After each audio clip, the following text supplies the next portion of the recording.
KGS के द्वारा निकाला गया है, खान ग्लोबल आपको जो है स्टडी के द्वारा निकाला गया है। और ये खान सर का ये टेस्ट आपका यह है, ध्यान रखना। ये आपको टोटल इसमें जो है 15 टेस्ट आपका होगा, जिसमें आज हम लोग 8वां टेस्ट दोस्तों लगाएंगे। और याद रखना, इससे बेहतरीन टेस्ट आपको कहीं नहीं मिलेगा।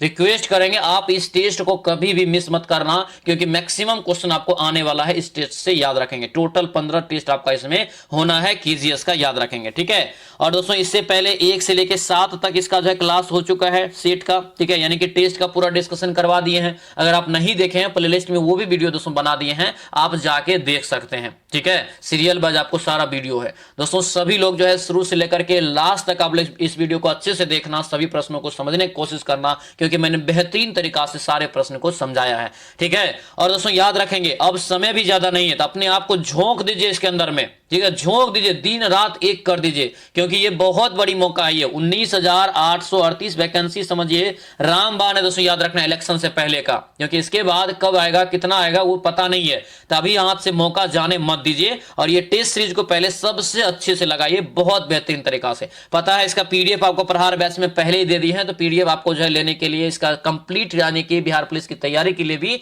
अभी भी मौका है, तो प्रहार बैच भी ज्वाइन कर लेना, ठीक है। तो चलिए दोस्तों आज की इस क्लास को शुरू करते हैं। क्लास को शुरू करने से पहले दोस्तों, अगर आप इस चैनल पे नए हैं तो जरूर चैनल को सब्सक्राइब कर लेना और इस वीडियो को लाइक कर देना। लास्ट में जरूर बताना कि क्लास आप लोगों को कैसा लगा। तो चलिए सब क्लास को हम लोग शुरू करते हैं। चलिए आज के इस क्लास को दोस्तों यहाँ पे शुरू करते हैं। पहला यहाँ पे देखिए क्वेश्चन क्या पूछा जा रहा है, पूर्व मध्य रेलवे का मुख्यालय दोस्तों हाजीपुर में कब स्थापित किया गया था, ये पूछा जा रहा है। क्यों ये क्वेश्चन पूछा जाता है पहले पता है, क्योंकि इस दोस्तों जो जोन का मुख्यालय है अपना बिहार में है, हाजीपुर में, ठीक है। इसीलिए आपको ये बार बार क्वेश्चन आपको एग्जाम सब में मिलता है, ठीक है। ये आपको याद रखना है। इसका जो राइट आंसर होगा यहाँ से आपको 2002 हो जाएगा। ऑप्शन नंबर ये सी आपका करेक्ट आंसर होगा। ये 1 अक्टूबर दोस्तों याद रखना 2002 को जो है इसका स्थापना हुआ था, तो ये पॉइंट अच्छे से याद रखेंगे, ठीक है। ये पूर्व रेलवे आप देखते होंगे दोस्तों, जो है जो पिलर सब बना रहता है आपको रेलवे लाइन के बगल में, उस पे पूर्व रेल आप दोस्तों देखते होंगे, ठीक है। यही होता है पूर्व मध्य रेलवे, यानी कि ECR यहाँ से जो है इसका शॉर्ट नेम होता है, ईस्ट सेंट्रल रेलवे, यहाँ से इसका करेक्ट आंसर हो जाता है, ठीक है। तो ये यहाँ से आपको याद रखना है। अगला यहाँ पे क्वेश्चन देखेंगे, स्पेनिंग जेनी क्या है, स्पेनिंग जेनी का मशीन जो है इसका आविष्कार किसने किया, कब किया, दोनों क्वेश्चन यहाँ पे है। यानी कि स्पेनिंग जेनी मशीन का आविष्कार किसने किया और ये कब किया गया, ये 2 क्वेश्चन यहाँ पे है। राइट आंसर यहाँ से 2 का बी हो जाएगा, यानी कि जेम्स हरग्रीव्स ने किया और ये 1764 में, कब किया, 1764 में। आंसर जो है ये आपका बी दोस्तों करेक्ट आंसर होगा, तो बी अच्छे से याद रखेंगे। अगला यहाँ पे क्वेश्चन देखेंगे, यदि दोस्तों करें कि किसी विधेयक को जनता की राय के लिए भेजा जाता है, तो यह विधेयक दोस्तों किस पठन में आती है, ये बताइए। यानी कि कोई अगर विधेयक है जो कि जनता से विचार के लिए अगर भेजा जाए, तो यह प्रक्रिया किस पठन में आती है, ये क्वेश्चन यहाँ पे। तो याद रखना ये द्वितीय पठन यहाँ से इसका राइट आंसर होगा, क्या होगा, द्वितीय पठन। ऑप्शन नंबर बी आपका ये करेक्ट आंसर होगा, बी दोस्तों यहाँ से याद रखेंगे, ठीक है। भारतीय संसद में किसी भी विधेयक को पारित करने के लिए याद रखना 3 पठन होता है, क्या होता है, 3 पठन होता है, तो ये यहां से दोस्तों याद रखेंगे। अगला यहाँ पे क्वेश्चन देखेंगे, क्या पूछा जा रहा है, दिया यहाँ पे है कि द स्पिरिट ऑफ लॉ क्या है, the spirit of the laws नामक पुस्तक के जो है रचयिता मॉन्टेस्क्यू ने सरकार की शक्ति का विभाजन किस दोस्तों जो है यानी कि किन अंगों के बीच प्रस्तावित किया था, ये पूछा जा रहा है। राइट आंसर 4 का क्या होगा, तो 4 का ये सी हो जाएगा, विधायिका और कार्यपालिका और न्यायपालिका। आंसर जो है सी आपका क्या हो जाएगा, इसका बिल्कुल करेक्ट आंसर हो जाएगा। आगे क्वेश्चन देखेंगे, वर्साई की संधि कई बार आपको बताएं और याद रखने इसमें हम बोले भी थे कि आपको इसमें डेट याद रखना है। जब भी एग्जाम में पूछेगा आपको डेट सहित ही पूछेगा, ठीक है। 5 का राइट आंसर यहाँ से कब हो जाएगा, तो वर्साई की संधि जो हुआ था कब हुआ था, तो याद रखना 28 जून 1919 को जो है पेरिस में हुआ था, ठीक है। ये आंसर क्या होगा, ये ए आपका जो है बिल्कुल राइट आंसर होगा, तो ए दोस्तों यहाँ से याद रखना इंपॉर्टेंट है, ठीक है। माना ये भी जाता है कि यहीं से जो है दूसरा विश्व युद्ध का भी जो है बीजारोपण की शुरुआत हो गया था, ठीक है। तो याद रखेंगे आंसर जो है ये आपका ए करेक्ट आंसर होगा, ध्यान रखेंगे। अगला यहाँ पे क्वेश्चन है, मैगलन की जो है प्रमुख उपलब्धि दोस्तों क्या थी, बहुत इंपॉर्टेंट और ये सिलेबस का क्वेश्चन।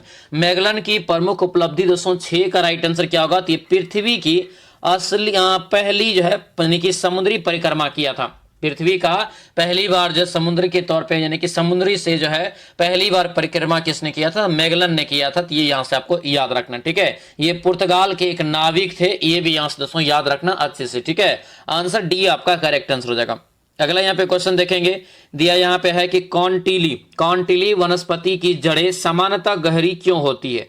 कॉन्टिली वनस्पति की जड़ें सामान्यतः गहरी जो होती है ये क्यों होती है, 7 का राइट आंसर बताइए। तो ये सी हो जाएगा, यानी कि पानी प्राप्त करने के लिए। क्या होगा, पानी को प्राप्त करने के लिए, यानी कि ऑप्शन नंबर सी आपका बिल्कुल राइट आंसर होगा दोस्तों। तो ये सी जो है आपको याद रखना है।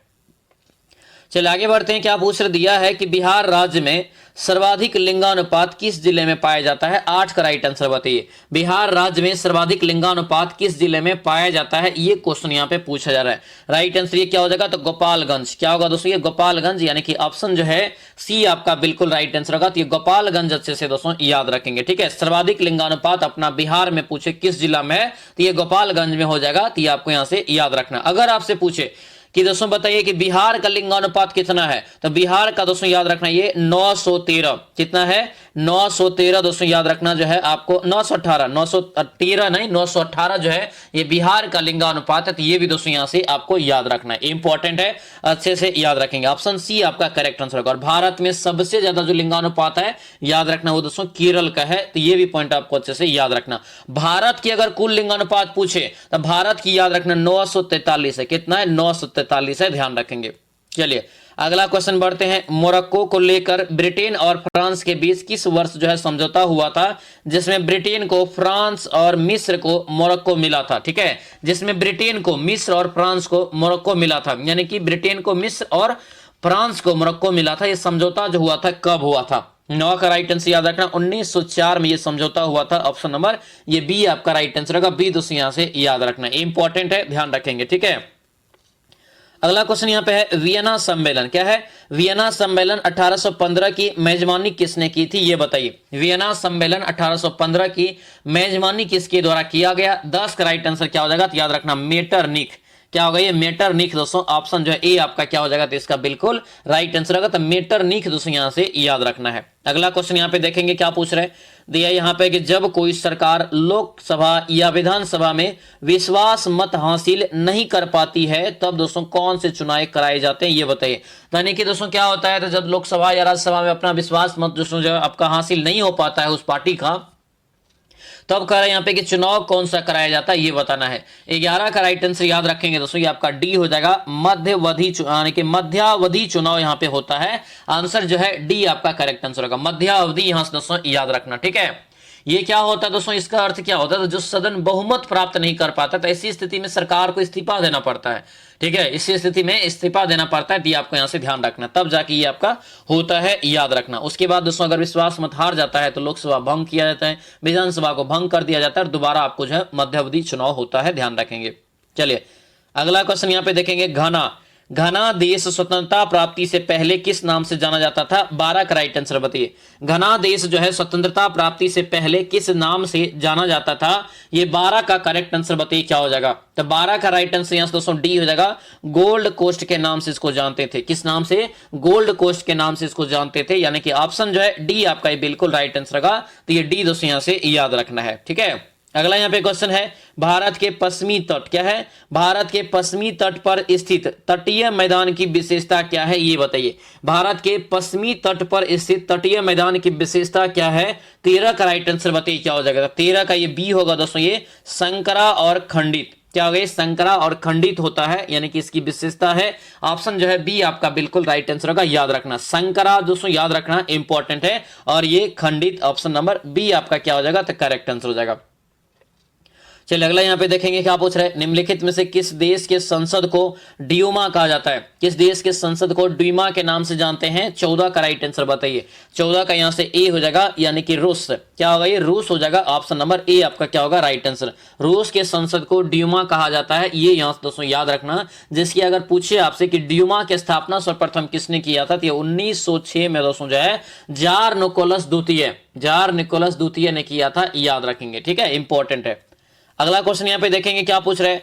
जब कोई दोस्तों करे कि सामाजिक अंतर किसी अन्य अंतर के साथ मिल जाता है और दोस्तों लोग स्वयं को अलग समुदाय का मानने लगते हैं, तो कह रहा है कि यह स्थिति क्या कहलाती है। तो यह स्थिति को जो कहते हैं ये सामाजिक विभाजन कहते हैं। ये क्या यहाँ पे देखिए, लोग स्वयं को अलग समुदाय मानने लगते हैं, ये एक तरह से सामाजिक विभाजन हो जाता है इस स्तर पे। ऑप्शन नंबर ये डी आपका बिल्कुल राइट आंसर होगा। तो डी दोस्तों यहां से याद रखना है, ठीक है, इंपॉर्टेंट है। अगला यहाँ पे देखेंगे क्या पूछ रहे हैं, दिया यहाँ पे दोस्तों की ग्राम सभा में कौन कौन सदस्य होते हैं। ग्राम सभा में कौन कौन सदस्य होते हैं, 16 का राइट आंसर बताना है। तो 16 का यहां से राइट आंसर सी हो जाएगा, सभी वयस्क नागरिक जो मताधिकार सूची में पंजीकृत हो। आंसर क्या होगा, ये सी आपका बिल्कुल करेक्ट आंसर हो जाएगा। अगला यहाँ पे क्वेश्चन है, वित्तीय आपातकाल की स्थिति में किसकी वेतन एवं भत्ते में कटौती की जा सकती है। 17 का राइट आंसर बताइए। तो ये 17 का करेक्ट आंसर यहाँ से याद रखना। क्या करे, वित्तीय आपात की अगर स्थिति अगर आ जाता है, ठीक है, तब, लेकिन वित्तीय आपातकाल अभी तक दोस्तों लागू नहीं हुआ है, ठीक है, ये आपको ध्यान रखना है। 360 अनुच्छेद के तहत ये लगाया जाता है, ध्यान रखना। केंद्र और राज्य दोनों के अधिकारियों का वेतन या भत्ता दोस्तों काटा जा सकता है। ये आंसर डी आपका यहाँ से बिल्कुल करेक्ट आंसर हो जाएगा, ध्यान रखेंगे। अगला यहाँ पे देखेंगे, जयप्रकाश नारायण ने छात्र आंदोलन का नेतृत्व किस शर्त पर स्वीकार किया था। जयप्रकाश नारायण ने छात्र आंदोलन का नेतृत्व किस शर्त पे स्वीकार किया था। पता है ना, जयप्रकाश नारायण के द्वारा ही एक छात्र आंदोलन था दोस्तों, जो है संपूर्ण क्रांति था ना, संपूर्ण क्रांति का आह्वान जो किया था ये जयप्रकाश नारायण ने किया था। ये मुख्य तौर पर छात्रों का आंदोलन था। ये 1974 की ये बात है, याद रखना, ठीक है। तो पूछे आपसे कि जयप्रकाश नारायण ने कब दोस्तों संपूर्ण क्रांति का आह्वान किया, तो ये 1974 में किया था, ध्यान रखना। राइट आंसर 18 का क्या होगा, तो ये सी हो जाएगा। आंदोलन शांतिपूर्ण और अहिंसक रहेगा तभी दोस्तों ये जो है स्वीकार किया गया, यानी कि ये कहा गया कि अगर आंदोलन शांतिपूर्ण तरीका से होगा और दोस्तों जो अहिंसा कोई नहीं होगा, तभी हम जो है इस आंदोलन का जो है नेतृत्व कर सकते हैं, ठीक है। आंसर क्या होगा, ये सी आपका बिल्कुल करेक्ट आंसर हो जाएगा।